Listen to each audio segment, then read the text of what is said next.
Some think that the Sumerians were the first empire. I think But that's the just something yeah, but that's just this, something that I learned in art class yeah. quite a few years ago. But they generally do go with Sargon. I think just anecdotally, although there is so much that isn't known about what happened before that.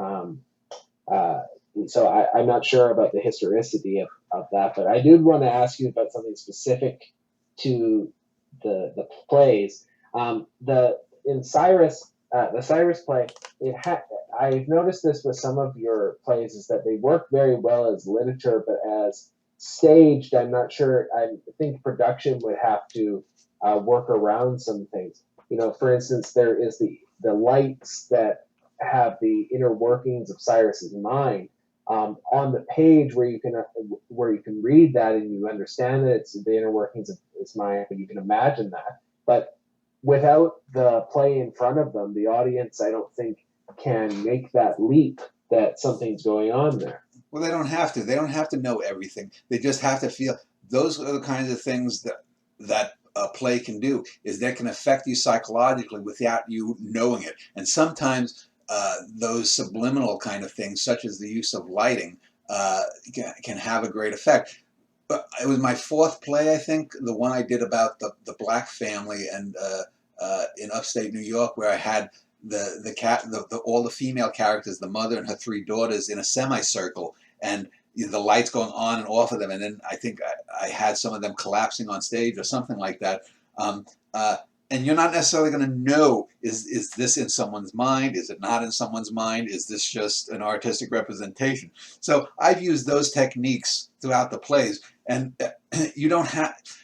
Uh, there's a difference. We're talking about these plays in a critical fashion. We're not experiencing them as they hopefully would be produced sometime. And so when you're confronted with something like that and you're watching it, someone writing a review might not like that or might not think that that works. But I think most people are going to get that. And the fact too is that Cyrus has different Cyruses. There's the Cyrus as a child through an old man, played by different characters. And then that's Doesn't it go from his elder age and then down to his origins, and then I think it it jumps forward after that to him with his bastard son. it ping Um, pongs back and forth. It's not a linear progression. It ping okay, pongs back yeah, and forth I dramatically. misremember that And one. the most important relationship is Cyrus, Croesus, and then Croesus with what is the daughter's name? Atossa, I think it is. Cyrus's eldest daughter, Atossa. And we have two, for example, I think in both Sargon and Cyrus's plays, we have the usurping son, which is a throwback, sort of to Modred, in that you have and I think it's Cyrus who has two sons who are basically idiots. Mm-hmm. One's a possibly psychotic idiot, and the other one is sort of like a dummy. But it's the really, I think, meat of the Cyrus play is Croesus, and the character of Croesus, I think, is a really well sketched out character who. I thought so too. I thought he was by far the most interesting character, much more than the titular character, just because doesn't he have a pretty chilling conversation with his sister towards the end where he's basically saying he'd do away with her if he needed to? Off the top of my head, the sister doesn't appear, but if there is he does have a conversation. I mean, we get the sense of him as someone who is now an older man, probably in his 50s or 60s. He does outsurvive. The death scene where Cyrus ends up dying and Croesus is there is, I think, where we get a lot of revelations about Croesus. And Croesus is a character that I could have probably done a whole play just on Croesus, but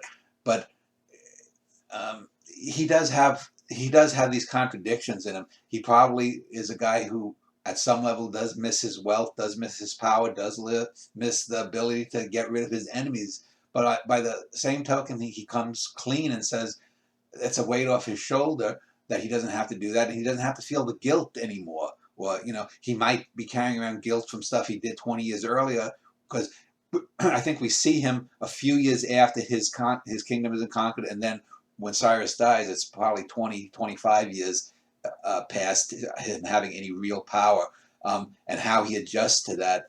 And so I think it's a good arc of that character, and the fact too that Atossa, the oldest daughter, seems to have a daddy complex. She loves her father, but Croesus is as old as her father, but she seems to be sexually attracted to him. So there's an interesting dynamic there too.